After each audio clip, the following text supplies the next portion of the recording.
आइए सत्र को प्रारंभ करते हैं मंगलाचरण के साथ। मोक्ष मार्गस्य नेतारम भेत्तारम कर्म भूभृताम ज्ञातारम विश्व तत्वानाम वंदे तद्गुण लब्धये। सरस्वती नमस्तुभ्यं वरदे कामरूपिणी विद्यारंभम करिष्यामि सिद्धिर्भवतु मे सदा। अनंतानंद सिद्ध परमेष्ठी भगवान की जय। आदि ब्रह्मा आदिनाथ भगवान की जय। आद्य गुरु शांतिनाथ भगवान की जय। पार्श्वनाथ भगवान की जय। जिनवाणी माता की जय। गणधर भगवान की जय।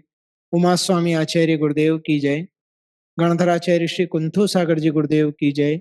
वैज्ञानिक धर्माचार्य श्री कनक नंदी जी गुरुदेव की जय। प्रज्ञा योगी आचार्य श्री गुप्ती नंदी जी गुरुदेव की जय। तत्वार्थ सूत्र ग्रंथ की जय। हाँ, दूसरा अध्याय अपना चल रहा है। बहुत सारे सूत्र उसके हो चुके हैं। आइए एक बार सूत्र पाठ करते हैं, उसके बाद आगे बढ़ेंगे।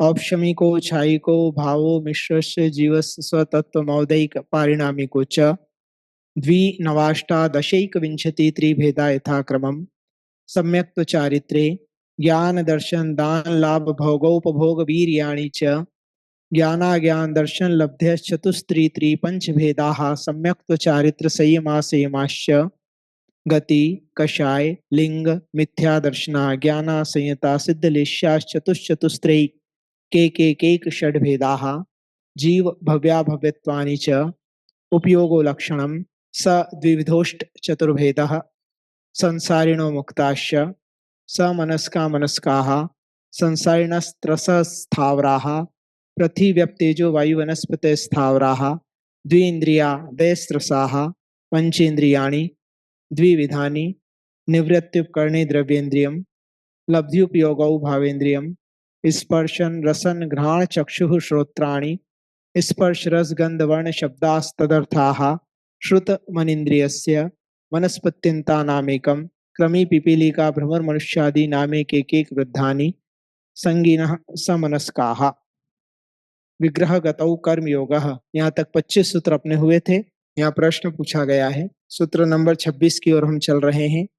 एक शरीर को छोड़कर दूसरे शरीर को धारण करने की जो गति होती है उसे विग्रह गति कहते हैं। लेकिन उस गति में निमित्त कार्मण का योग होता है जो कि पौद्गलिक है, जिससे सिद्ध होता है कि जीव और पुद्गल गमनशील हैं, लेकिन इनकी गति का भी कोई नियम होना चाहिए, है ना। ये तो पता लग गया कि जीव और पुद्गल दोनों गमनशील हैं, किंतु उनकी गति का भी कोई नियम होना चाहिए कि किस स्पीड से किस दिशा में किस प्रकार से जाते हैं।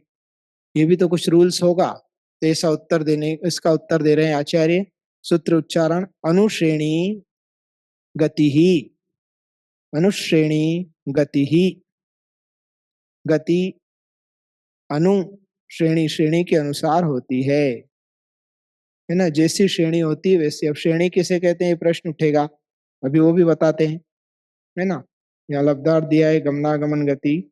3 लोक के मध्य से लेकर अर्थात मध्य भाग से नीचे 7 राजू, ऊपर 7 राजू लंबी तथा तिरछी निष्कुट क्षेत्र सहित आड़ी आकाश प्रदेशों की पंक्ति को श्रेणी कहते हैं। मतलब आकाश प्रदेशों की जो पंक्ति होती है, एक जो लाइन रेखा होती है, उसे श्रेणी कहते हैं। जैसे वस्त्र में ताना बाना और धागा होता है, उसी प्रकार आकाश में भी प्रदेशों की पंक्ति होती है।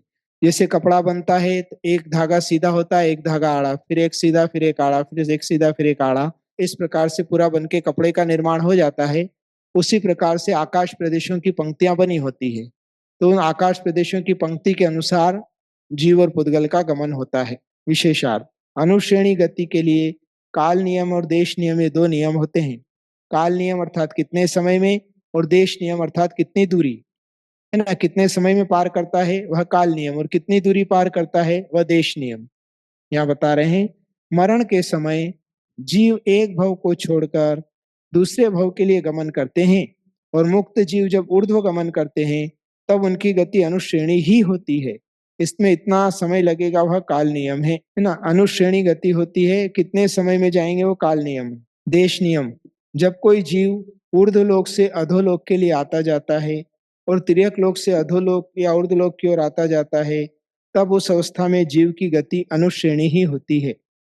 उसी प्रकार पुद्गलों की लोक के अंत को प्राप्त कराने वाली जो गति होती है वह अनुश्रेणी ही होती है।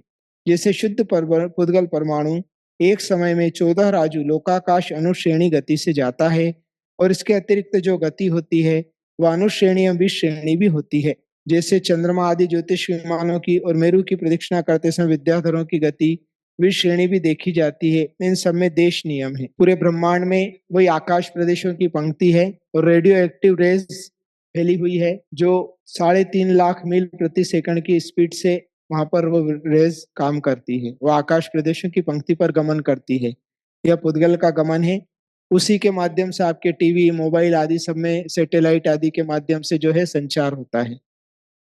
आज के वैज्ञानिक युग में दूर संचार प्रणाली, telephone, mobile, TV, computer, electronics, घड़ियां आदि ये सभी अनुश्रेणी गति के आधार पर काम करते हैं। जैसे कंप्यूटर के स्क्रीन में ग्राफ्स होते हैं जिससे उसके चित्रों में चौकार आकार दिखाई देते हैं। इलेक्ट्रॉनिक घड़ियों में शून्य गोल ना होकर चौकोर बनता है। मिसाइल एवं रडार प्रणाली भी काल नियम और देश नियम पर भी संचालित है। इसी प्रकार और भी उपकरणों में लगा लेना चाहिए। सामान्य से नियम दिया है, बाकी गति श्रेणी के अनुसार होती है। ये इस सूत्र का अर्थ है। श्रेणी गति के अनुसार होती है। जैसी उसकी गति होगी उस हिसाब से उसकी श्रेणी बनेगी। इस सूत्र के प्रसंगानुसार जीव एवं पुद्गल के गमनागमन का नियम निर्धारण किया है, लेकिन सूत्र संख्या 10 के अनुसार जीव 2 प्रकार के होते हैं, संसारी और मुक्त।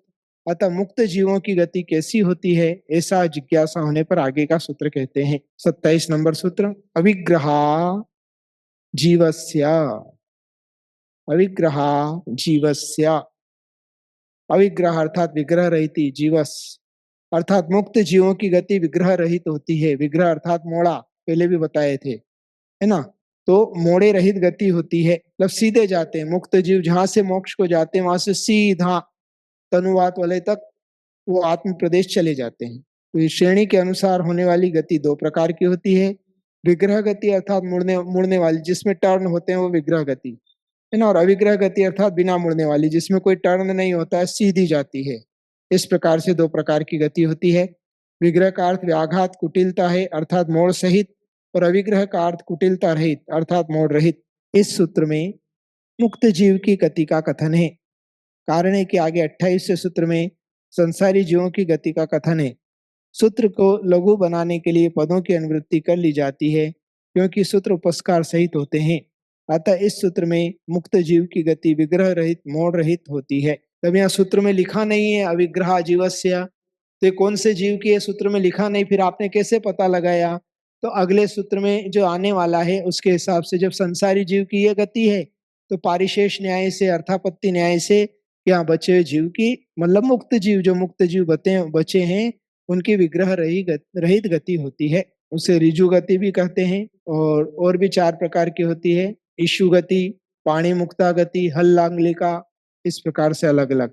अभी आगे बताता हूँ उसको। ईशु गति है ना, सीधी। फिर पाणी मुक्ता, जैसे हाथ में मोती रखा हुआ है, पानी अर्थात हाथ, और मोती धीरे धीरे ऐसे गिरता है तो एक टर्न लेगा, वो पाणी मुक्ता। और हल्लांगलिका, जैसे हल होता है प्लो, हल में ऐसे मोड़ होते हैं, थोड़ा एश टाइप का शेप बनता है, वह हल।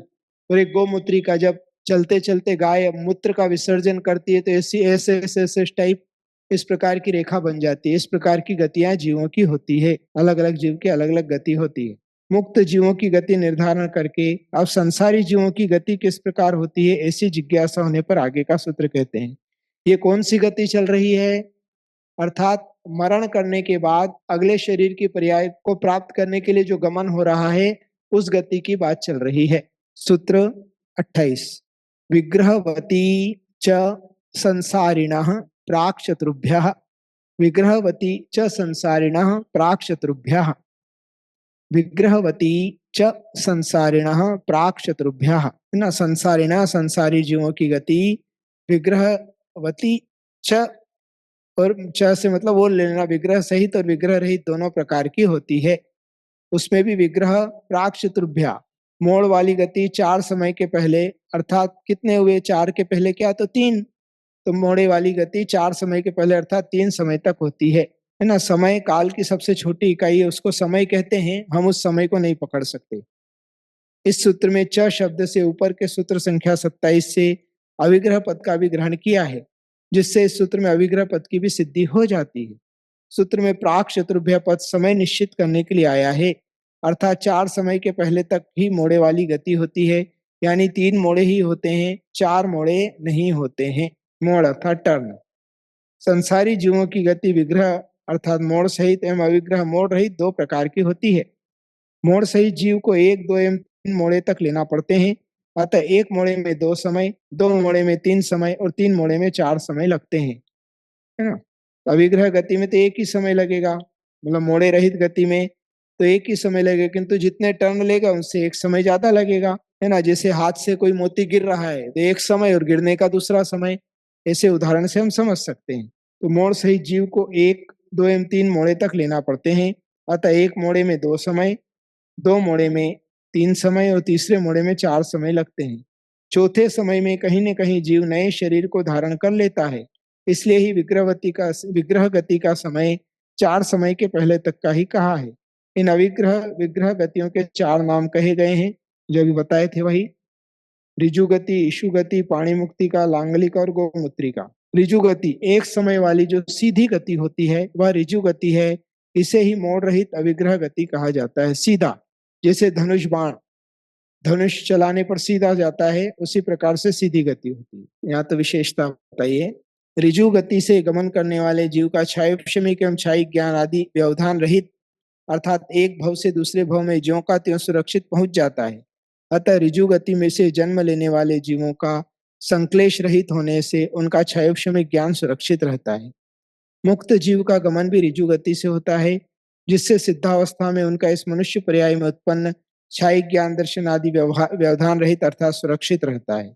मोड़ सहित गमन करने वाले जीवों में संक्लेश उत्पन्न होने से पूर्व पर्याय के सूक्ष्म ज्ञान के संस्कार नष्ट हो जाते हैं, जिससे जीव को अपने पूर्व पर्याय का ज्ञान विस्मृत हो जाता है। ऋजु गति अर्थात सीधी गति, एक समय वाली गति। पाणी मुक्ता, इसमें एक मोड़ लगता है। इस गति में एक मोड़ के कारण 2 समय लगते हैं। जैसे सीधे हाथों में रखी वस्तु पहले उंगलियों तक सीधे जाएगी, पुनः नीचे की ओर गिरेगी। तीसरी है लांगलिका गति। इस गति में 2 मोड़ा के कारण 3 समय लगते हैं। जैसे हल में ऊपर हत्ता एवं नीचे फाल में मोड़े होते हैं, इसी प्रकार लांगलिका गति कहते हैं। गोमूत्रिका गति, इस गति में 3 मोड़े के कारण 4 समय लगते हैं। जैसे चलता हुआ बैल मूत्र करता है तब उसके कई मोड़ बनते चले जाते हैं। इसी कारण से इस गति को गोमूत्रिका गति कहते हैं। ये 4 प्रकार की गमन की एक गति बताइए कि ऐसे ऐसे भी जीव मतलब इस प्रकार से गोमूत्र के आकार में भी गमन करता है, लांगलिका के आकार में भी करता है, पाणी मुक्ता के आकार में भी करता है और ऋजु गति से भी गमन करता है। ये चारों गतियां संसारी जीवों को ही होती है, लेकिन प्रथम ऋजु गति संसारी और मुक्त दोनों जीवों की होती है। यह सूत्र संख्या 27 एवं 28 से सिद्ध हुआ। 3 मोड़ा 4 समय वाली गति उत्कृष्ट निष्कुट क्षेत्र से उत्कृष्ट निष्कुट क्षेत्र में जन्म लेने वाले जीवों की होती है। अब यह निष्कुट क्षेत्र आदि मैं आपको चित्र से अभी बता दूंगा। रस नाली के बाहर के क्षेत्र को निष्कुट क्षेत्र कहते हैं। रस नाड़ी लोक के ठीक मध्य भाग के 13 राजू लंबे एवं 14 राजू छोड़े क्षेत्र को रस नाड़ी कहते हैं। 3 लोक के नक्शे में पूरी 14 राजू ऊंचाई है, जिसमें नीचे 7 राजू लंबा चौड़ा एवं नीचे से ऊपर 7 राजू की ऊंचाई एवं चौड़ाई पर 1 राजू है। ये चित्र के बिना आपको समझ में नहीं आएगा, इसलिए इसको चित्र के साथ बता देंगे। एक समया विग्रहा, एक समया विग्रहा, वो असाइलेंट है, उसे बोलना नहीं है। एक समया विग्रहा, संधि विग्रह, एक प्लस समया प्लस अविग्रहा, यहाँ पे जोड़ देंगे तो अपने आप निकलेगा एक समया विग्रहा। इस प्रकार से सूत्र का उच्चारण होता है। एक समया अविग्रह, एक समय में अविग्रह अर्थात मोड़े रहित गति होती है। एक समय वाली गति का नाम इशु गति है। इशु अर्थात बाण की गति वेद्य पर्यंत सरल होती है। उसी प्रकार मोड़ रहित सिद्ध एवं संसारी जीवों की गति एक समय वाली होती है। अब वो शरीर छोड़कर जाते हैं तो नए शरीर की रचना की होगी। पुद्गल परमाणु को कब ग्रहण करता है और कब नहीं करता है, क्योंकि जब तक पुद्गल परमाणुओं का आहरण नहीं करेंगे तब तक नवीन शरीर की रचना नहीं होगी। पुराने पुद्गल परमाणु तो इस शरीर को जो बनाया था वो यहीं छूट गए, तो आगे किस प्रकार से वह शरीर के लिए पुद्गल परमाणुओं को वह जीव ग्रहण करता है और कब करता है, इस प्रकार बताने के लिए उत्तर दे रहे हैं। सूत्र क्रमांक 30, एकम द्वौ त्रीन वा नाहारकः, एकम दो त्रीन वा नाहारकः, एकम द्वौ त्रीन वा नाहारकः। संधि विग्रह एकम दो त्रीन वा अनाहारकः। सुग्र विग्रह गति में अर्थात नए शरीर को धारण करने के पहले जीव एक समय, दो समय अथवा तीन समय तक अनाहारक रहता है।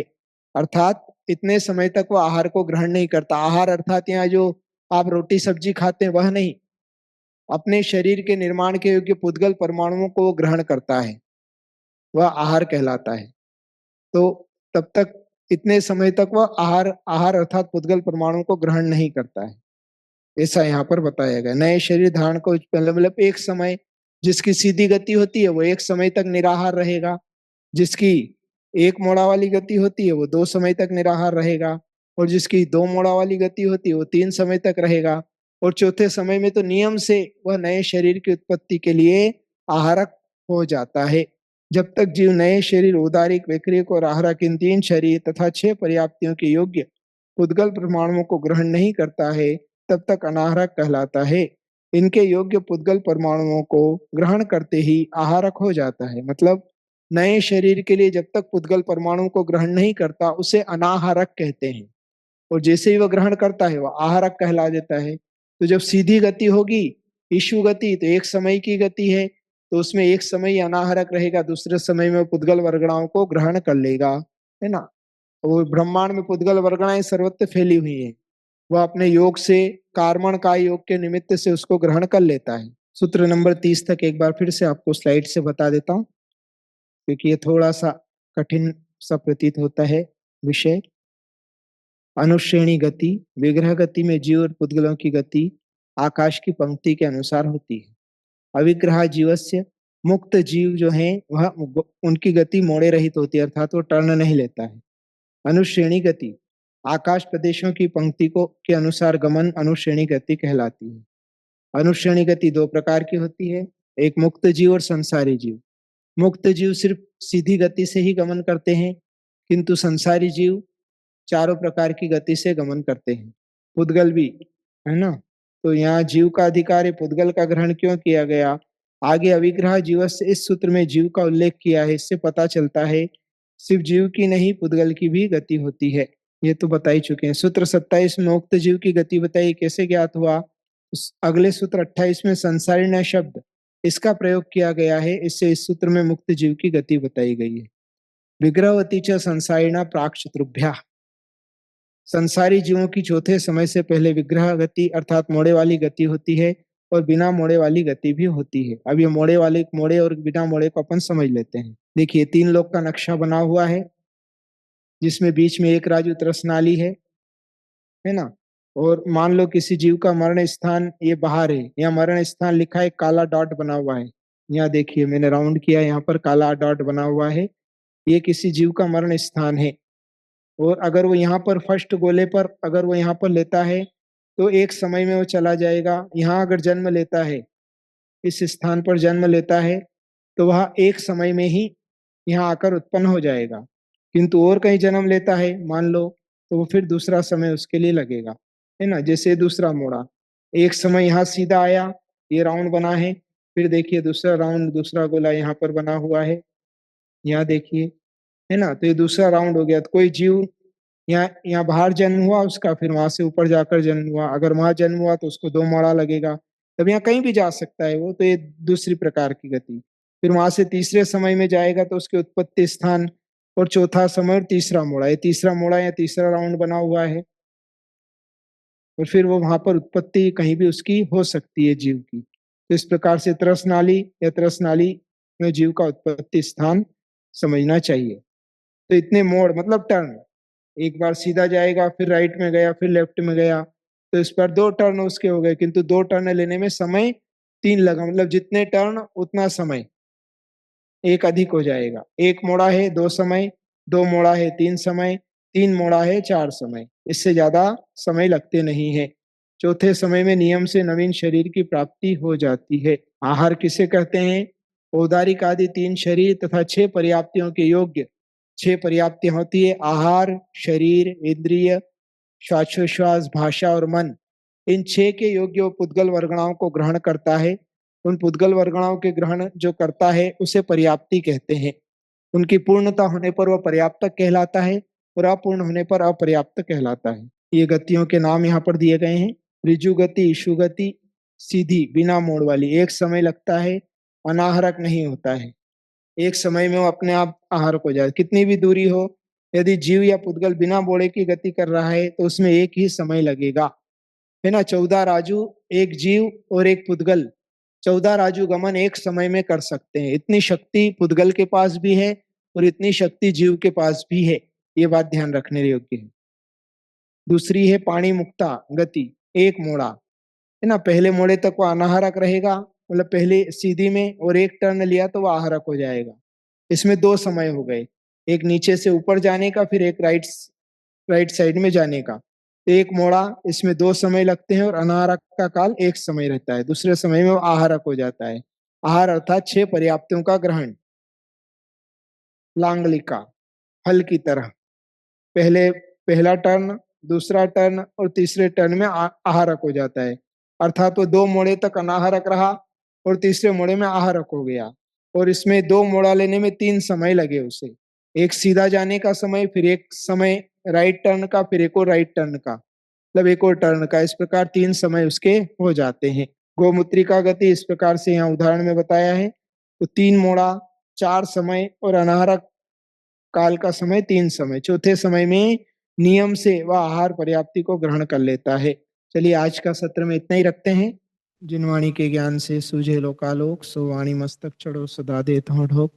9 बार नमोकार मंत्र का जाप करिए। सबके लिए बहुत सारा मंगल आशीर्वाद।